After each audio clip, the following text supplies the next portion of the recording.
But as we live longer lives, who's going to be around to Birth look rate after going us? down. As ever, we want to hear from you. Comment on our Facebook In page USA, or tweet us 20% at apparently. NPR.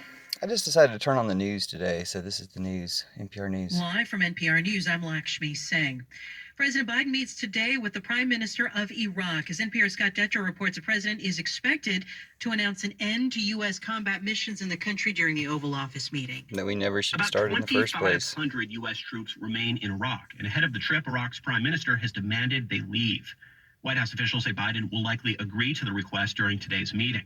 Military operations in Iraq will, quote, shift to an advisory and training mission by the end of the year, according to an official who spoke to reporters on Background. Earlier this year, Biden set into motion a full withdrawal from Afghanistan, where U.S. troops have been active since 2001. The Obama administration announced the end of combat operations in Iraq when Biden was vice president, but the resulting rise of ISIS led to a continued U.S. military presence there. Scott Detrow, NPR News, Washington. The White House is celebrating the 31st anniversary of the Americans with Disabilities Act, a bipartisan legislation that President Biden co-sponsored when he served in the U.S. Senate. At a Rose Garden event a short time ago, Vice President Kamala Harris spoke to the need to invest more heavily in the ADA, which removed long-standing barriers for millions of Americans.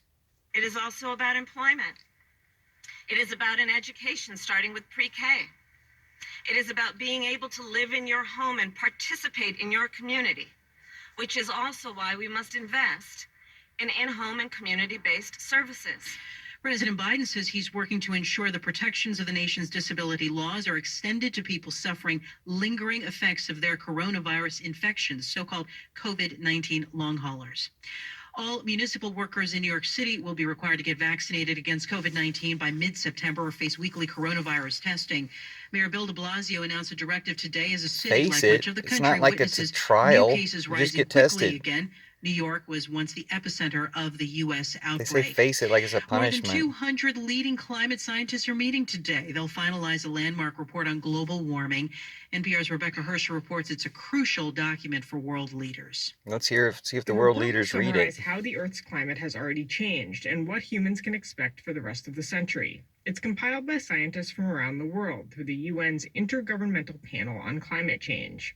The last edition of the report was released in 2013, an eternity in the world of climate science, where the pace of both warming and research are accelerating.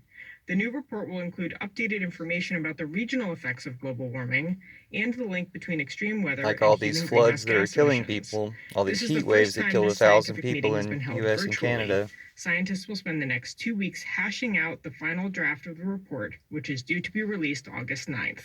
Rebecca Hersher, NPR News. Climate catastrophe people, do something about it. NPR. Well, that was the news. It was not a breakthrough news that I was hoping for, but thanks for watching. Other contributors include